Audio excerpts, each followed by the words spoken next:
City వెళ్తే పల్లెటూరు friends గుర్తున్నారా నీకా?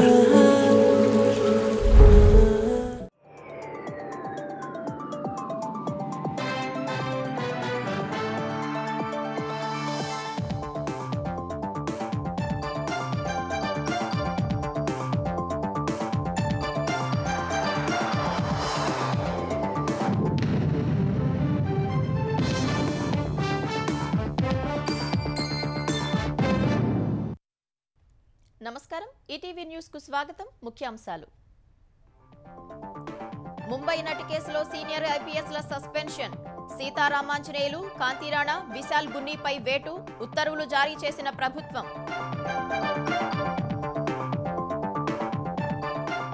విజయవాడలో పరిస్థితి మెరుగైందన్న మంత్రి నారాయణ. గండ్లు పడ్డాయనే వదంతులు కుట్రగా అనుమానం. డీజీపీకి ఫిర్యాదు చేసినట్లు వెల్లడి. ప్రకాశం బ్యారేజ్ వద్ద 6వ రోజు కదలని బోట్లు. రేపు కొత్త ప్రణాళిక అమలుకు నిర్ణయం. 2 పడవలను కలిపి చిక్కుకున్న వాటిని లాగే యత్నం. టీపీసీసీ అధ్యక్షుడిగా బాధ్యతలు చేపట్టిన మహేష్ కుమార్ గౌడ్. పార్టీని, ప్రభుత్వాన్ని సమన్వయం చేస్తానని వెల్లడి. అభినందనలు తెలిపిన నాయకులు. రాహుల్ను ప్రధానిని చేసినప్పుడే తుది విజయమన్న రేవంత్. తెలంగాణలో మళ్లీ విజయంపై ధీమా. హరీష్ రావు రాజీనామా ఏమైందని ప్రశ్న. సీఎం విమర్శలపై మండిపడిన హరీష్ రావు. రుణమాఫీపై చర్చకు రావాలని సవాల్. అదృష్టంతో గెలిచిన వాళ్లు 5 ఏళ్లకు మించి ఉండబోరని ధ్వజం. 2 రోజుల తర్వాత పదవికి రాజీనామా చేస్తానన్న కేజ్రీవాల్. అగ్ని పరీక్షకు సిద్ధమని స్పష్టీకరణ. భార్యను సీఎంను చేసేందుకేనని భాజపా ఆరోపణ.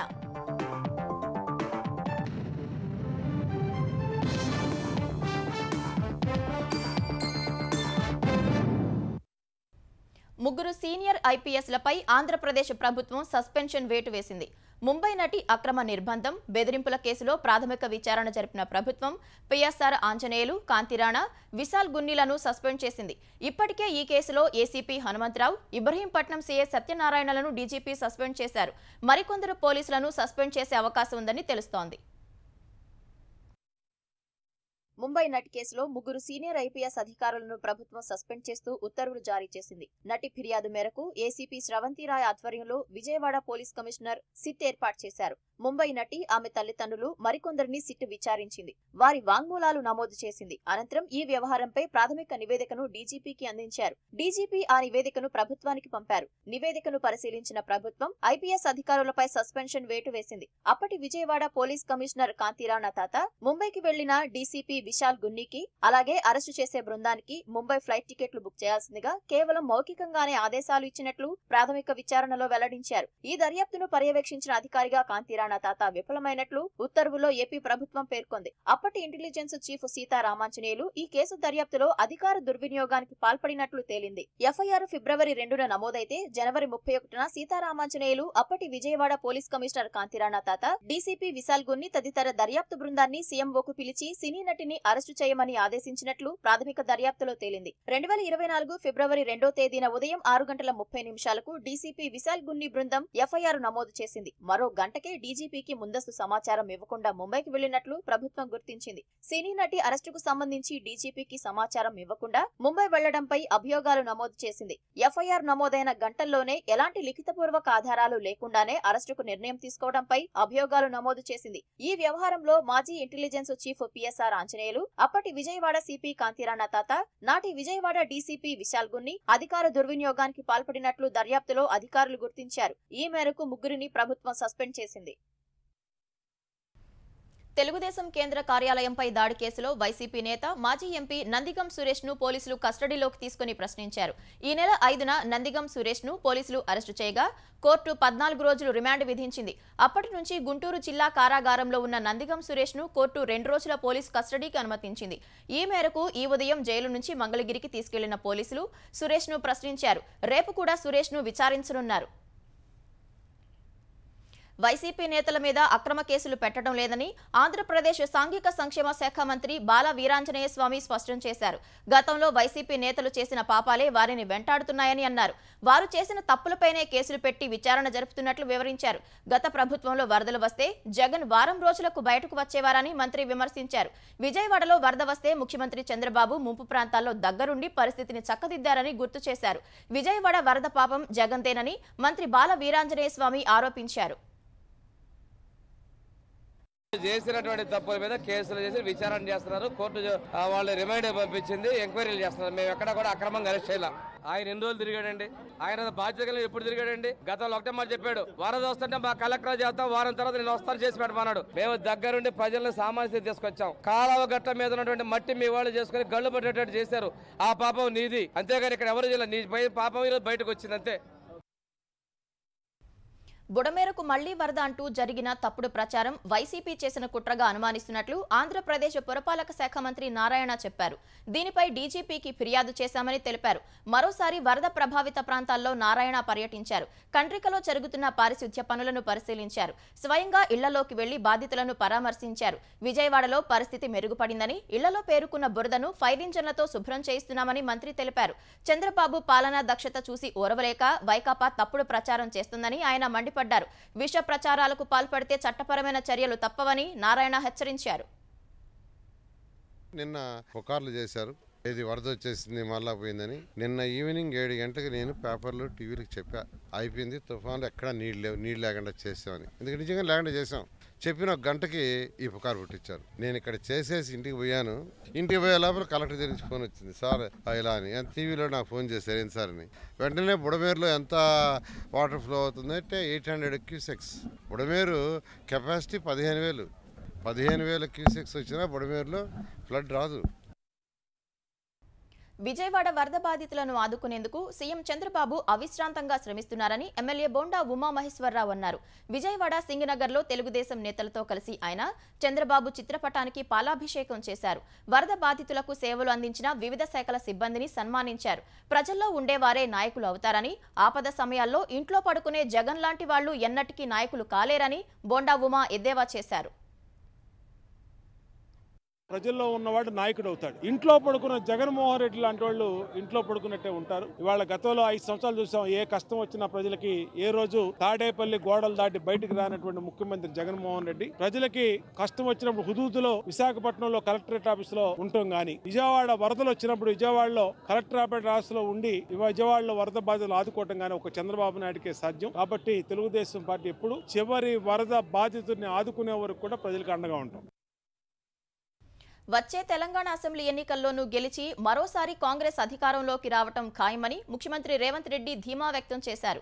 ఇప్పటి వరకు జరిగిన ఎన్నికలు విజయాలను సెమీఫైనల్స్ గా అభివర్ణించిన సీఎం 2029లో రాహుల్ గాంధీ ప్రధాని అయితేనే ఫైనల్స్ లో విజయం సాధించినట్లని స్పష్టం చేశారు. రేవంత్ నుంచి పీసీసీ అధ్యక్ష బాధ్యతలు స్వీకరించిన మహేష్ కుమార్ గౌడ్ ప్రభుత్వాన్ని, పార్టీని సమన్వయం చేసుకుంటూ కాంగ్రెస్ ను మరింత బలోపేతం చేస్తానని ప్రకటించారు. తెలంగాణ పీసీసీ అధ్యక్షుడిగా మహేష్ కుమార్ గౌడ్ బాధ్యతలు స్వీకరించారు. నార్సింగిలోని తన నివాసం నుంచి భారీ ర్యాలీగా వచ్చిన ఆయన నాంపల్లి గన్ పార్క్ వద్ద అమరవీరుల స్తూపానికి నివాళులర్పించారు. అనంతరం గాంధీ భవన్లో ప్రత్యేక పూజలు నిర్వహించిన మహేష్ కుమార్ సీఎం రేవంత్ రెడ్డి నుంచి పీసీసీ అధ్యక్ష బాధ్యతలు స్వీకరించారు.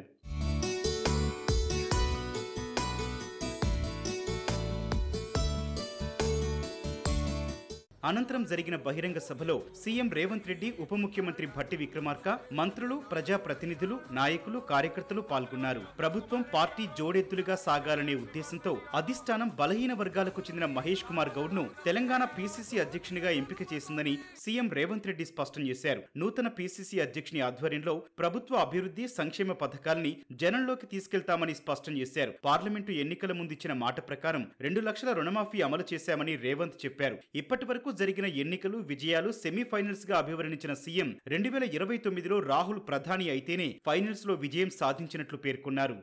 2023 తెలంగాణలో రాష్ట్ర ప్రభుత్వాన్ని ఏర్పాటు చేయడం అంటే నేను పిసిసి అధ్యక్షుడిగా ముందుకు నడిపించింది, సిఎల్పిగా భట్టి విక్రమార్క గారు నడిపించి గెలిపించింది సెమీ ఫైనల్స్ మాత్రమే అని నేను చెప్పదలుచుకున్నా. వాస్తవంగా ఫైనల్స్ 2029లో ఉన్నాయి. ఢిల్లీ ఎర్రకోట మీద మువ్వన్నెల జెండా ఎగరేసినప్పుడే, నరేంద్ర మోడీని ఓడించి రాహుల్ గాంధీని దేశానికి ప్రధానమంత్రిని చేసినప్పుడే ఈ దేశంలో మనం ఫైనల్స్ గెలిచినట్టు. మిత్రులారా, రైతులకు ఇచ్చిన మాట ప్రకారం పార్లమెంట్ ఎన్నికలలో సన్నాసి తాటి చెట్టు లెక్క పెరిగిండు గాని, దూలం లెక్క పెరిగిండు గాని, దూడకున్న బుద్ధి కూడా లేదని నేను ఆయన చెప్పినా, నువ్వు రైతు రుణమాఫీ చెయ్యి, నేను రాజీనామా చేస్తా అని సవాలు విసిరిండు. ఇచ్చిన మాట ప్రకారం 15 ఆగస్టు నాడు 23 లక్షల మంది రైతులకు 18,000 కోట్ల రూపాయలు రైతుల ఖాతాలో వేసి రైతుల కళ్ళల్లో ఆనందం చూసినాం. మరి ఇవాళ ఆ సన్నాసిని నేను అడుగుతున్నా, రాజీనామా చేస్తా అన్నావు కదా, మరి ఈ రోజు ఆ సన్నాసి ఎక్కడ దాక్కున్నాడని నేను అడుగుతున్నా. బలహీన వర్గాలకు న్యాయం చేయటంలో కాంగ్రెస్ ఎప్పుడూ ముందుంటుందని పీసీసీ అధ్యక్షుడిగా తన నియామకంతో నిరూపితమైందని మహేష్ కుమార్ గౌడ్ అన్నారు. ప్రజాస్వామ్యంలోని రాజకీయ నేతలకు మర్యాదకరమైన భాష అవసరమన్నారు. ప్రభుత్వంతో సమన్వయం చేసుకుంటూ పార్టీని ప్రజల్లోకి మరింత తీసుకువెళ్తానని మహేష్ కుమార్ గౌడ్ వెల్లడించారు.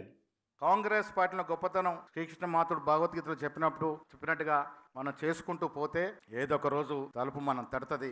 రేవంత్ రెడ్డి గారు పదే అంటూ ఉంటారు, జాగ్రత్తగా చేయన్న, నా తర్వాత పార్టీని నడపాల్సి వస్తుందని. నేను ఊరికే అంటా ఉన్నారులే అనుకునేవాడిని, కానీ నా స్థాయికి పిసిసి అధ్యక్షుడు అవుతానని ఏనాడు కూడా ఊహించలేదు. సో రాజకీయాల్లో మొన్న కౌశిక్ రెడ్డి విషయం వచ్చినప్పుడు నేను మాట్లాడాను. ప్రజాస్వామ్యంలో ఉన్న మనకి భాష చాలా అవసరం, మంచి భాష మాట్లాడడం. మొన్న కౌశిక్ రెడ్డి వాడిన భాష వల్లే గాంధీ అనుచరులు రెచ్చిపోయినట్టు సందర్భం. మనం మర్యాదగా మాట్లాడుకుంటే మర్యాద కూడా విమర్శించుకోవచ్చు. మహేష్ కుమార్ గౌడ్ కు ఉప ముఖ్యమంత్రి, మంత్రులు, కాంగ్రెస్ సీనియర్ నేతలు అభినందనలు తెలిపారు. తెలంగాణలో కాంగ్రెస్ ప్రభుత్వం ఇప్పటి వరకు చేసిన అరకొర రుణమాఫీ ఘనత తన పుణ్యమేనని మాజీ మంత్రి హరీష్ రావు స్పష్టం చేశారు. రుణమాఫీ అయిందో లేదో సీఎం సొంతూరు కొండారెడ్డిపల్లి చౌరస్తాలో చర్చకు సిద్ధమని రేవంత్ రెడ్డికి హరీష్ రావు సవాల్ విసిరారు. నాటి కేసీఆర్ సర్కార్ ముందు చూపుతో ఫార్మాసిటీకి సేకరించిన భూమిని రియల్ ఎస్టేట్ వ్యాపారం కోసమే 4th సిటీ అంటూ కొత్త రాగం ఎత్తుకున్నారని హరీష్ రావు ఆక్షేపించారు. మరోసారి అధికారం తమదే అన్న సీఎం వ్యాఖ్యలను ఆయన ఎద్దేవా చేశారు. దేశంలో ఎక్కడ చూసినా కాంగ్రెస్ ఒక్కసారి మాత్రమే అధికారంలో ఉందన్నారు. ఎమ్మెల్యే కౌశిక్ రెడ్డి ఇంటిపై దాడి ప్లాన్ సీఎం దేనని రేవంత్ రెడ్డి వ్యాఖ్యలతో రూఢి అయ్యిందన్నారు. ముఖ్యమంత్రి పదవిలో ఉన్నప్పుడు చాలా జాగ్రత్తగా మాట్లాడాలి. రైతుల కళ్ళల్లో ఆయన ఆనందం చూసిందట, రైతుల కళ్ళల్లో కన్నీళ్లు పెట్టించినావు. రైతులు ఒకవైపు ఆత్మహత్యలు చేసుకుంటున్నారు, రుణమాఫీ సగం కాకపాయే, రైతు భరోసా ఇవాళకి వానకాలంకి అందకపాయే, పంటలకు బోనస్ బోగస్ అయిపాయే. ఇలా స్పీచ్ లో మాట్లాడుతుంది గాంధీ భవన్ లో. రాజీనామా చేస్తా అన్న సన్నాసి ఎడదాక్కున్నాడు అన్నాడు. ఎడదాక్కున్నా? నీ గుండెల్లో దాక్కున్నా, నీ గుండెల్లో నిద్రపోతున్నా. నిన్ను నిద్ర పట్టనీయకుండా అనుక్షణం రుణమాఫీ గురించి గుర్తు చేస్తూ నీ మెడలు వంచి ఇలా సగం రుణమాఫీ చేయించిన రేవంత్ రెడ్డి, మిగతా సగం రుణమాఫీ చేసేదాకా కూడా నీ వెంట పడుతూనే ఉంటా. తెలంగాణ రాష్ట్రం ఏర్పడ్డాక ఇక్కడ ఉన్న వారంతా తెలంగాణ ప్రజలేనని, వారందరినీ గౌరవిస్తామని కాంగ్రెస్ నేతలు అన్నారు. హైదరాబాద్ బ్రాండ్ ఇమేజ్ ను అంతర్జాతీయ స్థాయిలో పెద్ద ఎత్తున ముందుకు తీసుకెళ్తామని చెప్పారు. మాజీ మంత్రి కేటీఆర్ ఎక్స్ లో చేసిన వ్యాఖ్యలు చూస్తే ఎవరు తెలివితేటలు ప్రదర్శిస్తున్నారో కనబడుతుందని ఐటీ మంత్రి శ్రీధర్ బాబు ఎద్దేవా చేశారు. బీఆర్ఎస్ పార్టీకి చెందిన ఎమ్మెల్యే అరకపూడి గాంధీ తాను ఆ పార్టీ ఎమ్మెల్యే అని వ్యాఖ్యానించినట్లు గుర్తు చేశారు. బీఆర్ఎస్ అంతర్గత సమస్యల్ని వారే పరిష్కరించుకోవాలని, కాంగ్రెస్ పై నెపం వేయడాన్ని ప్రజలు గమనిస్తున్నారని చెప్పారు.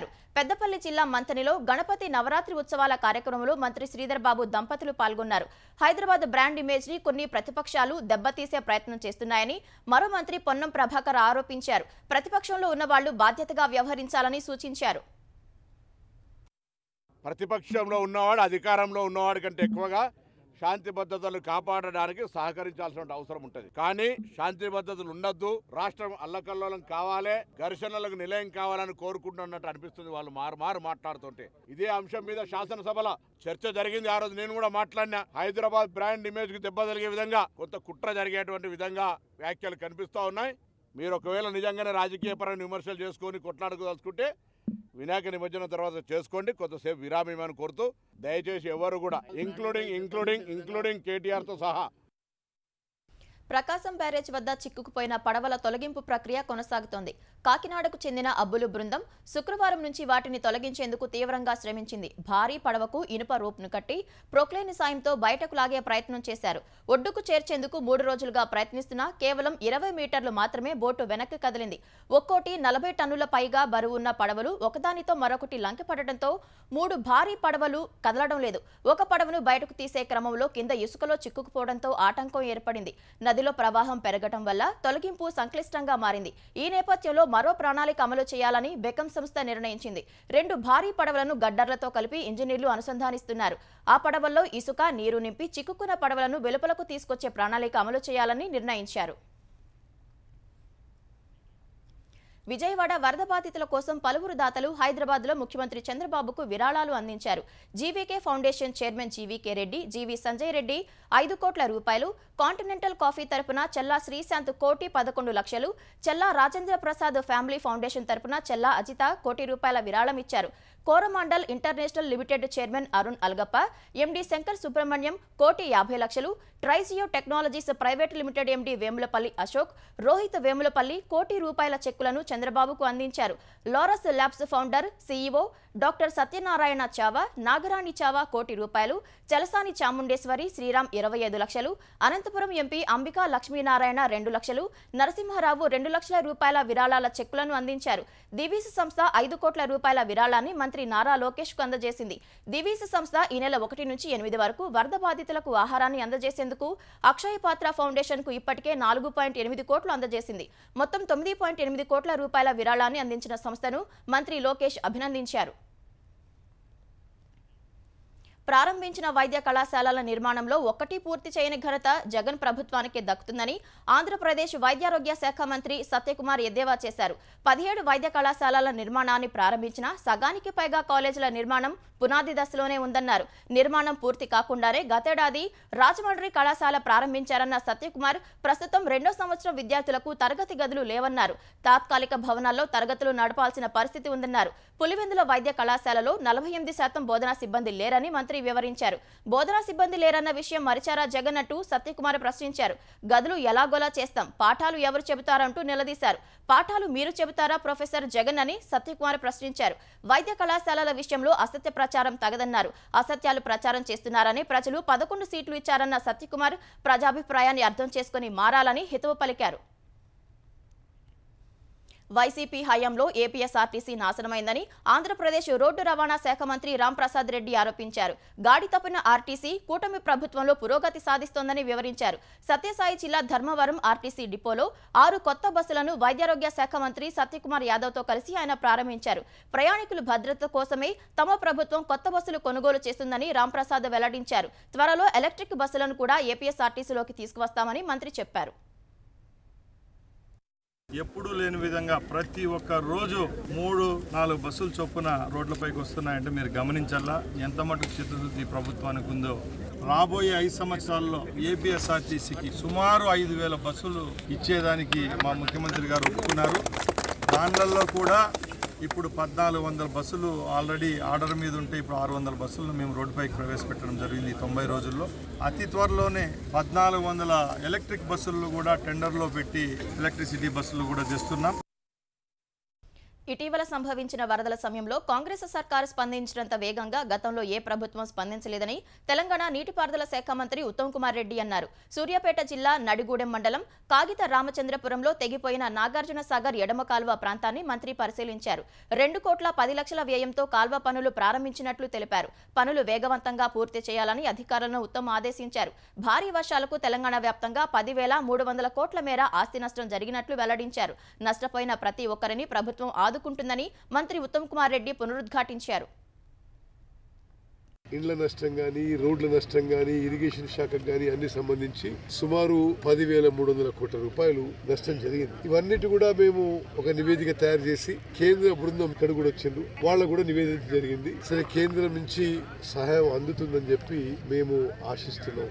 సరే కేంద్రం నుంచి ఎంత సహాయం వచ్చినా రాకున్నా దానికోసం వెయిట్ చేయకుండా మా వంతు కృషిగా రాష్ట్ర వ్యాప్తంగా ఈ ఫ్లడ్ డ్యామేజ్ రిపేర్స్ గానీ, ఫ్లడ్ రిలీఫ్ మెజర్స్ గానీ వెంటనే చేపట్టడం జరిగింది.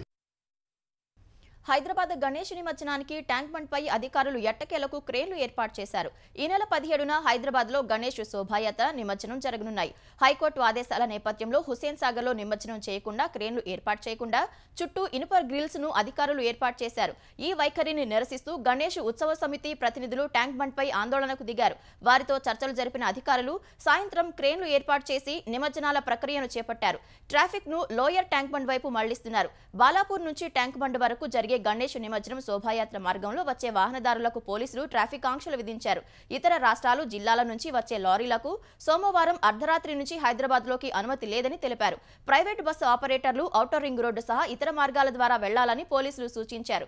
హైదరాబాద్ లో గణేష్ నిమజ్జనం దృష్ట్యా ఈ నెల 17న అర్ధరాత్రి వరకు మెట్రో రైళ్లు రాకపోకలు సాగిస్తాయని metro rail MD NVS Reddy తెలిపారు. అన్ని స్టేషన్ల నుంచి చివరి రైళ్లు రాత్రి 1 గంటకు బయలుదేరి 2 గంటలకు గమ్యస్థానాలకు చేరుకుంటాయని చెప్పారు. ఇవాళ ఆదివారం కావడంతో ఖైరతాబాద్ గణపతి దర్శనానికి భారీ సంఖ్యలో భక్తులు తరలివచ్చారు. ఈ నేపథ్యంలో ఖైరతాబాద్ మెట్రో స్టేషన్ వద్ద రద్దీ బాగా పెరిగింది. నిన్న ఒక్కరోజే ఖైరతాబాద్ మెట్రో స్టేషన్ నుంచి 94,000 మంది ప్రయాణించారని మెట్రో అధికారులు తెలిపారు.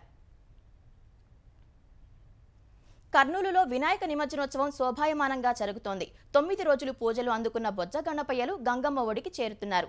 భక్తుల ఆటపాటలు డీజేల సందడి మధ్య ఉత్సాహంగా నిమజ్జనం జరుగుతోంది. ఇప్పటికే వందలాది విగ్రహాలను గంగమ్మ ఒడికి చేర్చారు. ఈ ఏడాది కర్నూలులో సుమారు 2,000 విగ్రహాలు ఏర్పాటు చేశారు. సోమవారం ఉదయం వరకు కర్నూలులో నిమజ్జన ప్రక్రియ కొనసాగనుంది. ఆచారం ప్రకారం కర్నూలు పాత నగరంలోని రాంబొట్ల దేవాలయం వద్ద ఏర్పాటు చేసిన వినాయకుడికి ప్రత్యేక పూజలు నిర్వహించిన అనంతరం శోభాయాత్ర ప్రారంభించారు. ఈ కార్యక్రమంలో మంత్రి టీజీ భరత్, ప్రజాప్రతినిధులు, అధికారులు పాల్గొన్నారు. తర్వాత నంద్యాల చెక్పోస్ట్, బళ్ళారి చౌరస్తా, హనుమాన్ జంక్షన్ నుంచి శోభాయాత్రలు నిర్వహించారు. నగరంలోని అన్ని ప్రాంతాల నుంచి లంబోదర్లను కేసీ కెనాల్ వినాయక ఘాట్ కు తీసుకొచ్చి నిమజ్జనం చేస్తున్నారు. వినాయక ఘాట్ లో మొత్తం 6 ప్లాట్ఫామ్లు సిద్ధం చేశారు. 8 క్రేన్లు అందుబాటులో ఉంచారు. సాంస్కృతిక కార్యక్రమాలు ముగిశాక కలెక్టరేట్ లో ఏర్పాటు చేసిన పరిపాలన గణపతిని మొదట నిమజ్జనం చేశారు. అనంతరం మిగిలిన వినాయకుల నిమజ్జనాలు కొనసాగుతున్నాయి. ప్రధాని నరేంద్ర మోదీ మరో 6 వందే భారత్ రైళ్లను ప్రారంభించారు. జార్ఖండ్, బీహార్, ఒడిశా, ఉత్తరప్రదేశ్లో నడిచే ఈ 6 వందే భారత్ రైళ్లను ప్రధాని మోదీ వర్చువల్ గా ప్రారంభించారు. ప్రతికూల వాతావరణం వల్ల టాటానగర్ స్టేషన్ నుంచి కాకుండా రాంచీ నుంచి ప్రారంభించారు. ఈ రైళ్లు టాటానగర్ పట్నా, బ్రహ్మపూర్ టాటానగర్, రవుర్కేలా హావ్డా, దేవ్గఢ్ వారణాసి, భాగల్పూర్ హావ్డా, గయా హావ్డా మార్గాల్లో రాకపోకలు సాగించనున్నాయి. జార్ఖండ్లో 660 కోట్లతో చేపట్టిన ప్రాజెక్టులను కూడా ప్రధాని వర్చువల్ గా ప్రారంభించారు. ప్రధానమంత్రి గ్రామీణ ఆవాస్ యోజన కింద 32,000 మంది లబ్ధిదారులకు ఇళ్ల పత్రాలను వర్చువల్ గా పంపిణీ చేసిన ప్రధాని మోదీ ఇళ్ల నిర్మాణానికి మొదటి విడతగా 32 కోట్లు విడుదల చేశారు. మద్యం కేసులో బెయిల్పై విడుదలైన ఢిల్లీ సీఎం కేజ్రీవాల్ సంచలన ప్రకటన చేశారు. 2 రోజుల తర్వాత ముఖ్యమంత్రి పదవికి రాజీనామా చేయనున్నట్లు ఢిల్లీలో జరిగిన పార్టీ కార్యకర్తల సమావేశంలో తెలిపారు. ప్రజలు తనను నిజాయితీపరుడని తేల్చే వరకు ముఖ్యమంత్రి పదవి చేపట్టబోనని తేల్చి చెప్పారు. జైలు నుంచి వచ్చిన తాను అగ్ని పరీక్ష ఎదుర్కోవాలని నిర్ణయించుకున్నట్లు వివరించారు. తన దృష్టిలో రాజ్యాంగమే సుప్రీం అని పేర్కొన్న కేజ్రీవాల్ ప్రజాస్వామ్యంపై గౌరవంతోనే అరెస్ట్ అయినప్పటికీ పదవికి రాజీనామా చేయలేదన్నారు. 2 రోజుల్లో ఆమ్ ఆద్మీ శాసనసభాపక్షం సమావేశమై కొత్త సీఎంను ఎన్నుకుంటుందని తెలిపారు. భాజపాయేతర పాలిత రాష్ట్రాల ముఖ్యమంత్రులు ఎవరూ కేసుల కారణంగా రాజీనామా చేయవద్దని ఆయన కోరారు. బీజేపీ కుట్రలను ఎదుర్కొని ఆమ్ ఆద్మీ ఒక్కటే సమర్థంగా నిలబడిందని కేజ్రీవాల్ పేర్కొన్నారు. ఢిల్లీ ముఖ్యమంత్రి పదవి నుంచి వైదొలగనున్నట్లు కేజ్రీవాల్ చేసిన ప్రకటనపై బీజేపీ విమర్శలు గుప్పించింది.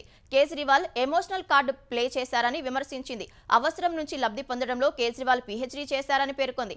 తన భార్య సునీత కేజ్రీవాల్ ను ముఖ్యమంత్రి చేయాలని కేజ్రీవాల్ చేసిన ప్లాన్లో రాజీనామా భాగమేనని బీజేపీ ఆరోపించింది. మద్యం పాలసీ కేసులో సుప్రీంకోర్టు కేజ్రీవాల్ ను నిర్దోషిగా ప్రకటించనందున ఆయన రాజీనామా డ్రామా ఆడుతున్నారని బీజేపీ జాతీయ అధికార ప్రతినిధి షహజాద్ పూనావాలా విమర్శించారు. కేజ్రీవాల్ నిర్ణయాన్ని కాంగ్రెస్ ఎంపీ వివేక్ తంకా స్వాగతించారు. బీజేపీ సృష్టించిన పరిస్థితుల కారణంగా సీఎం కుర్చీలో ఉండి ఏమీ చేయలేని స్థితిలో ఉండటంతో కేజ్రీవాల్ సరైన నిర్ణయం తీసుకున్నారని ఆయన చెప్పారు. ప్రజల్లో తన విశ్వసనీయతను పెంచుకోవాలని కేజ్రీవాల్ భావిస్తున్నారని, రోడ్లపైకి వచ్చి బీజేపీపై పోరాటం చేయాలని అనుకుంటున్నారని అభిప్రాయపడ్డారు. ఛత్తీస్గఢ్ సుక్మా జిల్లాలో అమానుష ఘటన వెలుగు చూసింది. చేతబడి చేస్తున్నారన్న అనుమానంతో ఒకే కుటుంబానికి చెందిన 5గురిని గ్రామస్తులు కర్రలతో కొట్టి చంపారు. మృతుల్లో 3 మహిళలు కూడా ఉన్నారు. కోంటా పోలీస్ స్టేషన్ పరిధిలోని ఏక్తల్ గ్రామంలో ప్రజలు కొంతకాలంగా అనారోగ్యానికి గురవుతున్నారు. బాధిత కుటుంబం మంత్రాలు చేయటమే తమ అనారోగ్యానికి కారణమని భావించిన గ్రామస్తులు దారుణానికి ఒడిగట్టారు. ఘటనా స్థలికి చేరుకున్న పోలీసులు 5గురు నిందితులను అదుపులోకి తీసుకున్నారు. మృతదేహాలను శవ పరీక్షకు పంపినట్లు తెలిపారు. ఇలాంటి ఘటనే గురువారం బలౌదాబాద్ జిల్లాలో జరిగినట్లు పోలీసులు చెప్పారు. ఆ ఘటనలో ఒక పసికందు సహా 4 కుటుంబ సభ్యులు హత్యకు గురైనట్లు వెల్లడించారు.